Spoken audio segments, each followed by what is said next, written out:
When my uncle sent me that video, I felt my whole world tilt on its axis. There they were, my parents and my brother Ethan, sitting around our old kitchen table in Phoenix, talking about me as if I was nothing more than a burden. The familiar Arizona sun streamed through the windows, casting a warm glow that felt like a mockery of the cold words being spoken. "Rachel only helps because she owes us," my mother said, her voice dripping with contempt. "After everything we've done for her, paying the mortgage is the least she can do." My brother Ethan chimed in with a smirk. "Yeah, and she acts like she's doing us some huge favor. What a joke." The worst part was my father's quiet nod of agreement. The man who had once taught me to ride a bike and helped me with my math homework now sat there allowing them to tear me down. The video was shaky, clearly taken without their knowledge, but their words came through crystal clear. I watched it 3 times, each viewing filling me with a strange mix of numbness and clarity. For the past 4 years, I'd been making substantial payments on their mortgage through my LLC, Horizon Investments. They thought they were making payments to a bank, never bothering to read the fine print of the agreement my financial advisor had helped arrange. Every month they made their small contribution while I covered the bulk of the payment, all while they complained about my minimal help. My Uncle David's message came right after. "You needed to see this, Rachel." I couldn't stay quiet anymore. They've been talking like this for months. I sat in my home office staring at the spreadsheets detailing every payment I'd made. The numbers didn't lie. Over $200,000 invested in keeping them comfortable in that house. My hands should have been shaking with anger, but instead they were steady as I pulled up the mortgage agreement. A small smile played at my lips as I remembered the purchase option clause my advisor had insisted on including. Looking back, I wonder if she knew something like this might happen. The next payment was due in 2 weeks, and for the first time I knew exactly what I needed to do. I picked up my phone and typed a simple message to my uncle. "Thank you for showing me the truth. Don't worry, I won't let them know you sent this. But things are about to change." I'd always been the family's safety net, though they'd never admit it. 4 years ago, when the housing market in Phoenix crashed, and they were on the verge of losing their home, I stepped in. I was 27 then, already successful in my career as a software development manager. The irony was that they never approved of my career choice. "Software is no career for a woman," my mother would say, lips pursed in disapproval. "Your brother Ethan is the one with the real business sense." Yet Ethan, with all his business sense, had nearly bankrupted the family company within 2 years of taking over. When they needed help with the mortgage, I consulted my financial advisor, Claire. She suggested a creative solution: create an LLC, buy the house through it, and let them think they were still dealing with a bank. That way I could protect myself legally while helping them. Seemed perfect at the time. I could help without dealing with their pride. The arrangement worked smoothly. Horizon Investments LLC became their mortgage holder, and I supplemented their monthly payments without them knowing. They maintained their dignity, and I kept my family stable. My Uncle David was the only one who knew the truth, having overheard Claire and me discussing it at a family gathering. "You're too good to them, Rachel," he'd said then. "They don't deserve your kindness." I defended them, of course. They're family. They might not understand my choices, but they've always given me a home. Now, watching that video for the 4th time, I realized how wrong I'd been. Their words played on repeat in my mind. "She owes us. What a joke. The least she can do." Each phrase felt like a knife twisting deeper. I opened my laptop and logged into the LLC's account. The next mortgage payment was due on the 15th, just 2 weeks away. They had never been late before, always transferring their portion like clockwork. But now, knowing how they really felt, I had no intention of covering the rest this time. Let them face the consequences of their ingratitude. Let them deal with the bank on their own. They had no idea that their daughter, the worthless burden, was actually their landlord. The thought brought a smile to my face. Sometimes karma needs a little push. The video wasn't the end of it. My Uncle David sent me more evidence the next day. Screenshots of family group chat messages I'd been deliberately excluded from. They had created it 6 months ago, appropriately named Family Finances. Each message felt like another betrayal deeper than the last. "Rachel thinks she's so special with her tech job," Ethan had written. "She barely helps with the mortgage while I'm here every day running Dad's business." My mother's response made my blood run cold. "We should ask her for more money. She's single with no kids. What else does she spend it on? After all we sacrificed to raise her, she can't even properly support her family. I pulled up my financial records, hands trembling slightly as I calculated the total. Over the past 4 years, I'd contributed $267,843 toward their mortgage through Horizon Investments, while they had only paid $52,500. The monthly payments to the bank were the bulk of the mortgage. They had no idea I was covering the additional $5,400 every month. My phone buzzed, a message from my mother. "Sweetie, could you come to dinner this Sunday? We need to discuss something important." I knew exactly what that something was. They were planning to ask for more money, probably with emotional manipulation and guilt-tripping as side dishes. The thought of sitting there pretending I didn't know what they really thought of me made my stomach turn. I called Claire, my financial advisor. "I need to know my options with the purchase agreement," I said. "I had a feeling you might," she replied, not sounding surprised at all. "Remember that clause we included? If they miss a payment, Horizon Investments can exercise the purchase option immediately. The house would be yours outright, and they'd become month-to-month tenants." A plan started forming in my mind. And if they were late with rent? Standard Arizona eviction laws would apply. You'd be within your rights to give them notice. "Rachel, are you sure you want to go this route?" Claire asked gently. I thought about the years of condescension, of being the family ATM while they mocked me behind my back. I thought about Ethan running my father's business into the ground while they praised his business sense. I thought about every snide comment about my career, my life choices, my supposed obligations to them. "Yes," I replied, my voice steady. "I'm sure. But I won't tell them anything yet. Let them think everything's normal for now." I texted my mother back. "Of course I'll come to dinner. Looking forward to it." The heart emoji felt ironic but necessary. After all, they taught me well. Sometimes the best revenge requires a perfect poker face. The next mortgage payment was due in 13 days, and for the first time since this arrangement began, I wouldn't be there to catch them when they fell. Sunday dinner felt like an exercise in self-control. I arrived at their Phoenix home exactly at 6, the setting sun painting the desert landscape in shades of orange and purple. The house, my house technically, looked exactly as it had for the past 20 years. The familiar scent of my mother's lasagna wafted through the air, a calculated choice meant to remind me of happier times. "Rachel, sweetheart." My mother rushed to hug me, her designer bracelet catching the light. I noticed it was new, probably purchased with money they should have put toward their mortgage payment, which was due in 9 days. Ethan sat at the dining table looking smugger than usual in his pressed business casual attire. "Hey sis, good of you to make time for your family." I smiled, remembering his message about me barely helping. If he only knew that his entire lifestyle depended on my generosity. "I always have time for family," I replied, the irony thick in my throat. My father emerged from his study, reading glasses perched on his nose. He was reviewing some papers that I glimpsed were bank statements. The sight nearly made me laugh. They were preparing their pitch carefully. "Before we eat," my mother began, setting down the lasagna, "we wanted to talk about something important." She glanced at my father, who nodded encouragingly. "Of course," I said, serving myself a portion. "What's on your mind?" Ethan cleared his throat. "Well, as you know, Dad's business has been facing some challenges. The real estate market isn't what it used to be." I took a bite of lasagna, chewing slowly.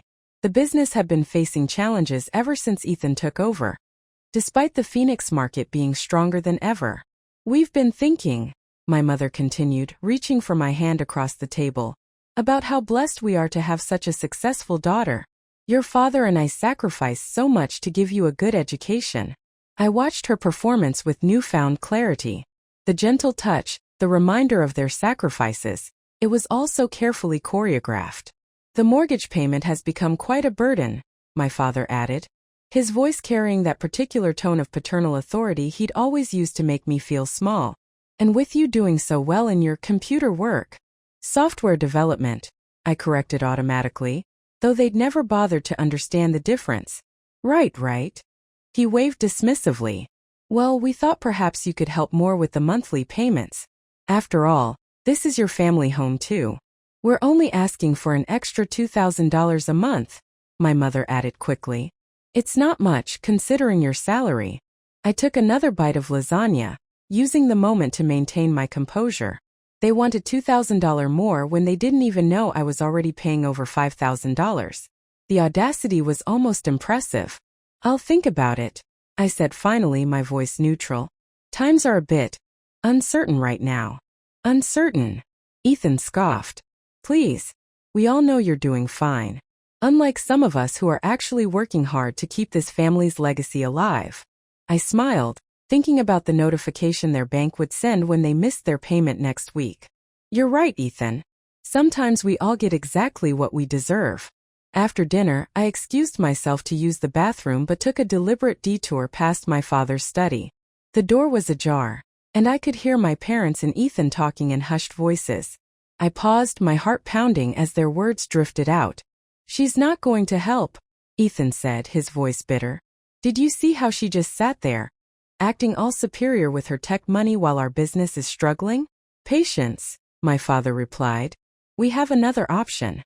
Remember those investment documents I found in her cloud storage when she used our Wi-Fi last month? She's been hiding money from us in some company called Horizon Investments. My blood ran cold. They'd snooped through my files during my last visit. I'd carelessly used their Wi-Fi without a VPN, and my cloud storage had synced automatically.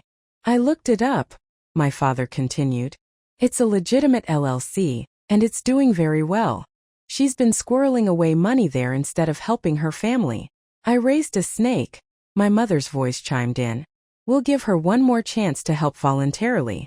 If not, I'll remind her about that time in college when she took money from your business account for her tuition. She thought we never knew, but we have proof. She'll have to help us then. I had to bite my lip to keep from laughing. The money they were talking about? I'd borrowed it with my father's permission when their check for my tuition bounced. I'd even paid it back within a month, with interest. I had emails proving everything. Their attempted blackmail was as pathetic as it was desperate. And if that doesn't work, Ethan added, we can always reach out to her HR department. Ask some questions about her mental stability. Maybe suggest she's been stealing company resources for personal projects. That would get their attention. The casual way they discussed destroying my career sent ice through my veins. These people weren't family, they were parasites wearing family masks. I quietly slipped back to the bathroom, flushed the toilet for show, then returned to the dining room. They filed back in moments later, all wearing practiced smiles. Rachel, dear, my mother said sweetly, have you given any thought to what we discussed about helping more with the mortgage? I met her gaze steadily. Actually, I have. You're right. Family should help family. I'll have an answer for you in about 8 days. The timing wasn't random. Their mortgage payment was due in 8 days, and I knew exactly what would happen when they missed it. Horizon Investments would finally reveal its true ownership. 8 days. Ethan frowned. Why such a specific timeline? I stood up, gathering my purse. Just need to check some things with my financial advisor. You understand, right? Being careful with money is just good business sense. I smiled at Ethan as I echoed their favorite phrase. My mother walked me to the door, pulling me into another calculated hug. We knew you'd understand, sweetheart. Family always comes first. Yes, I agreed, thinking of the eviction notice I'd already drafted. Family always gets exactly what they deserve. As I drove home, I called my Uncle David. You were right about them, I said when he answered. But don't worry. I'm done playing the silent partner in their little drama. It's time for the final act. The week crawled by with excruciating slowness. My family kept up their pressure campaign, sending daily texts about their urgent financial situation. Each message only strengthened my resolve. I forwarded everything to Claire, who was helping me prepare for the inevitable confrontation. The paperwork is ready, Claire confirmed during our meeting 3 days before the payment was due. Once they miss the payment, Horizon Investments can exercise its purchase option immediately. I've also prepared the eviction notices just in case. I nodded, reviewing the documents. And you're sure everything's legally sound? They can't fight this. They signed the agreement 4 years ago, she assured me. Your father barely read it. He was too desperate for the bailout. Everything's perfectly legal. That evening, Ethan launched his own attack. Hey sis, his text read, I was just talking to my friend in tech recruitment. Heard some companies are doing layoffs. Must be scary for you. Good thing you have family to fall back on. Speaking of which, about that help we discussed. The attempted manipulation was so transparent it was almost comical. I showed the message to my Uncle David over coffee the next day. They never change, he said, shaking his head. Your aunt and I watched them do this to everyone in the family. It's why we distanced ourselves years ago. Did you know they went through my files when I visited? I asked. Not surprised. They did the same to your cousin when she stayed there last year. They're always looking for leverage. He paused. Are you ready for the fallout? They won't take this well. I thought about their threats to contact my company's HR, their plans to blackmail me, their years of taking my help while mocking me behind my back. I'm ready, I said firmly. They made their choice. Now they'll face the consequences. 2 days before the payment was due, my mother called. Rachel, we need your answer about the mortgage help. Times are tough, and family needs to stick together. Don't worry, Mom, I replied, my voice steady. Everything will be clear very soon. That night, I received an email from the family's bank. They tried to transfer money to Horizon Investments, but the payment had bounced. They were already overdrawn. I forwarded the notification to Claire. Here we go, she replied. Want me to start the proceedings tomorrow? I thought about the lasagna dinner, their smug faces, their casual discussion of destroying my career. I thought about the years of manipulation, the constant demands, the endless ingratitude. No, I typed back. Let them wait until the payment officially fails. Let them spend the next 2 days thinking everything's fine. They taught me well. Timing is everything. The payment deadline came and went. At 9 a.m. sharp, Horizon Investments' automated system sent out its default notice. I sat at my desk, phone in hand, counting down the seconds until the inevitable call. Took exactly 12 minutes. Rachel, my mother's voice was frantic. Something's wrong with our mortgage payment. The bank is saying we defaulted, but that's impossible. We need your help immediately. Actually, I replied calmly, Horizon Investments isn't a bank. It's an LLC. My LLC, to be specific. The silence on the other end was deafening. What? She finally whispered. Check your email, I said. You'll find a notice explaining that due to your default, Horizon Investments is exercising its purchase option. The house is now legally mine. Your status has been changed to month-to-month tenants. This is a joke, she stammered. No joke.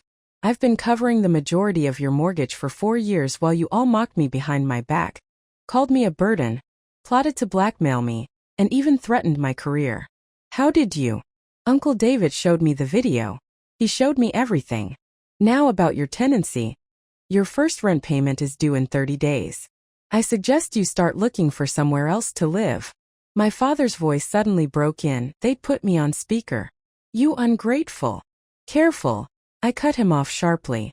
Is that any way to talk to your landlord? The eviction notice is ready. Don't make me serve it sooner than planned. I ended the call and blocked their numbers. Within minutes, my email began filling with messages from distant relatives and family friends telling me I was being cruel, that family should forgive family. I deleted them all without reading. Some debts can't be paid with forgiveness. 3 months later, I stood in the empty house, my footsteps echoing through the vacant rooms.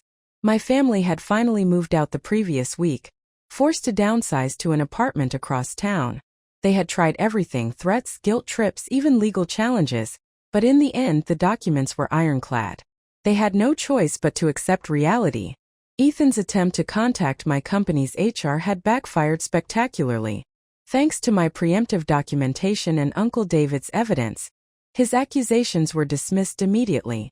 Instead, his actions were reported to his real estate board, leading to an ethics investigation that effectively ended his career. My mother's final attempt at manipulation came through a tear-filled voicemail. How could you do this to your own family? The answer was simple. They had shown me exactly what family meant to them, and I had finally believed them. I walked through the kitchen where it had all started, where they had sat around the table calling me worthless while I paid their bills.